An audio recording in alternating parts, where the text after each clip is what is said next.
శ్రీగురుభ్యో నమః. హరి ఓం. వాగర్ధావివ సంపృక్తో వాగర్ధ ప్రతిపత్తయే జగతః పితరౌ వందే పార్వతీ పరమేశ్వరో. మనం మాణిక్యాంబా సమేత భీమేశ్వర స్వామి వారిని పురస్కరించుకుని భీమఖండంలో ఉండేటువంటి నక్షత్ర పాదలింగాలు మనకి 27 నక్షత్రాలు. ఆ 27 నక్షత్రాలకి కూడా ఒక్కో నక్షత్రానికి మరి 4 పాదాలు ఉంటాయి. ఆ 4 పాదాలుకి మరి ప్రపంచంలో ఎక్కడా కూడా దేవాలయాలు లేవు. అంటే నక్షత్ర దేవాలయాలు అయితే ఉన్నాయి, కానీ నక్షత్ర పాద దేవాలయాలు అయితే భీమఖండంలో తప్ప ప్రపంచంలో మరి ఎక్కడా కూడా లేవండి. అటువంటి గొప్ప దేవాలయాలు మన భీమఖండంలో మాత్రమే ఉన్నాయి. అటువంటి దేవాలయాలు మనం చక్కగా మన భీమేశ్వర ఛానల్లో అయితే అన్నీ కూడా చక్కగా చూస్తున్నామండి. అందులో భాగంగా ఈరోజు మనం చూస్తున్నటువంటి నక్షత్ర పాద లింగం ఏమిటి అంటే అండి, భరణీ నక్షత్రం 2వ పాదం. ఇది ఎక్కడుంది ఏమిటి అనేది తెలుసుకుందాం. ఈ భరణీ నక్షత్రం 2వ పాదం వారు తప్పక దర్శించవలసినటువంటి లింగం అండి ఇది. ఈ భరణీ నక్షత్రానికి అధిష్టాన దేవత ఎవరండి? యముడు. అలాగే భరణీ నక్షత్రం 2వ పాదం ఏ రాశి అండి? మేషరాశిలోకి వస్తుంది. మేషానికి అధిపతి ఎవరు? కుజుడు. ఈ యొక్క కుజగ్రహ దోషాలు కూడా ఈ యొక్క దేవాలయాన్ని దర్శనం చేసుకున్నట్లయితే తొలగిపోతాయి. అంతేకాకుండా ఇది ఎక్కడుందండి?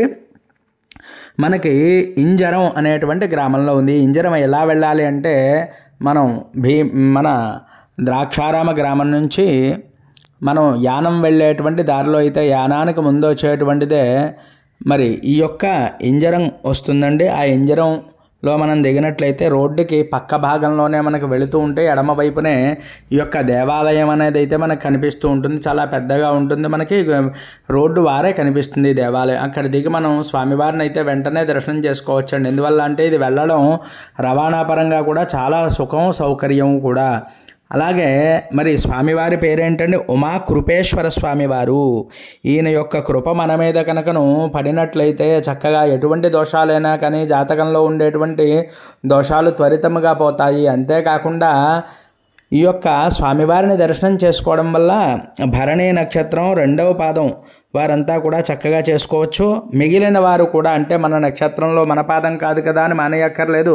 మనం 1వ పాదం వారు, 3వ పాదం వారు, 4వ పాదం వారు కూడా ఈ 2వ పాదం దేవాలయాన్ని చూడాలి. అలాగే మిగిలిన దేవాలయాలు కూడా చూసినట్లయితే సంపూర్ణమైనటువంటి నక్షత్రాన్ని మనం దర్శనం చేసుకున్నటువంటి ఫలితం అంతా కూడా మనకి దక్కుతుంది.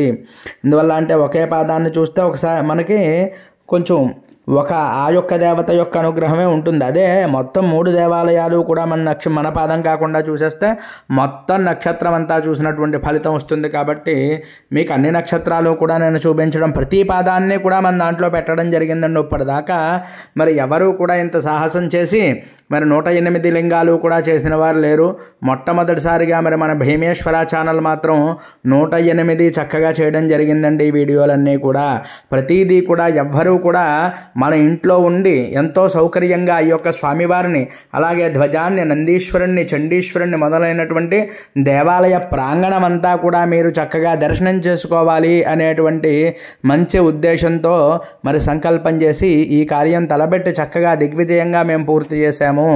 అంతేకాకుండా ఇప్పుడు మనకి స్వామివారిని ఎవరెవరు అర్చించారంటే అండి, వ్యాస భగవానుడు కూడా ఇక్కడికి వచ్చి మరి ఆ స్వామివారిని తపస్సు చేసుకున్నట్టుగా, అభిషేకం చేసుకున్నట్టుగా మరి చాలా ఆధారాలు అయితే ఉన్నాయి.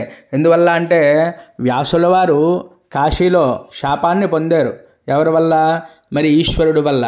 అక్కడ వెళ్ళేటప్పటికీ తిన్నగా ఆ యొక్క శాపం విమోచనం అంటే కాశీలో ప్రవేశం లేదు అని చెప్పి విశ్వేశ్వరుడు శపిస్తాడు.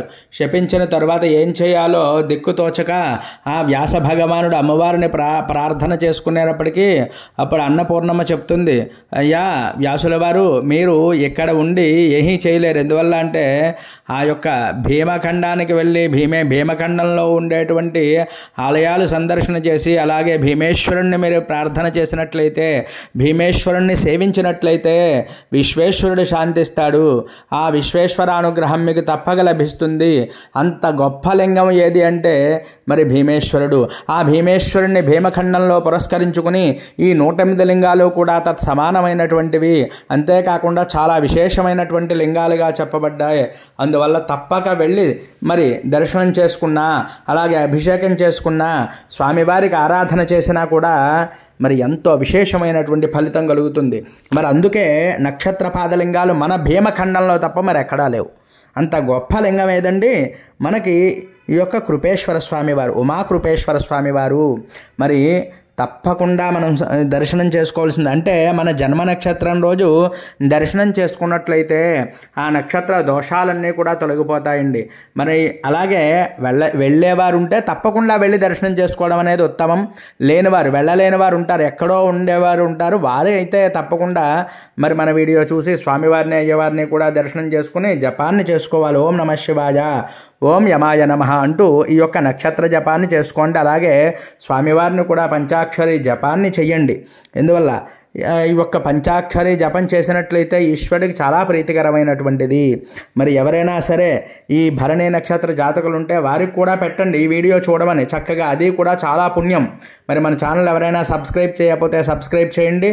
ఈ వీడియో మీకు నచ్చినట్లయితే లైక్ చేయండి, అలాగే కామెంట్ చేయండి. అలాగే మరి అనేకమైనటువంటి వీడియోలు చూసి ఆనందించండి. హరి ఓం తత్సత్.